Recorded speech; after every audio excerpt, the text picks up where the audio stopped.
كنا شفنا في مواقع التواصل الاجتماعي واحد الفيديو ديال واحد الشخص كيقول بانه الاب ديالك ونكرتيه 12 عام. لا والله والو، ولا غادي نحكي لك نيشان ولا امريني. انا باختصار، انا كبرني جدي، انا بويا ما نعرفهاش كاع. بويا انسان مسكين، كان شويه خارج الطريق، والله غالب كان مبلي وكبرت.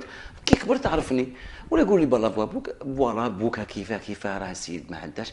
وانت بلي عليا سيت له دار باحه وسيت له واحده اخرى دار باحه وكريت له. اقسم بالله ان شاء الله راني حاكم الطريق، الله ربي ما يجزيك. يدخلنيش لا، بخير ان شاء الله. راني نقول لك نيشان ما عندي تا. ودرت له ودرت بكره بشويه بشويه راني نعاون فيه. انسان الله غالب. انسان انا ما انا ماشي انا ربي هكا، انا ولده. وما دير لي والو، هو ما شراليش ميم با كوردون فري. باسكو علاه؟ باسكو ربي وصى على الوالدين. ربي وصى على الوالدين ولا تقول لهما اوفا. بصح لا فراز اللي موراها كل فراز في القران عندها يقول كما ربياني صغيره. انا بويا عمرها ما كوردون ما شراهليش. مي معليش باسكو بويا راه كيف ما انا جدي هو اللي دار لي. بصح الناس تنسى هذه كما ربياني صغيره. ولدك ماشي اللي ولدته، ولدك اللي ربيته، اللي حل عينيه فيك. وانا توسى الله يخلف على جدي وربي يرحمه. الله يرحمه يا ربي في هذا النهار، الله يرحمه.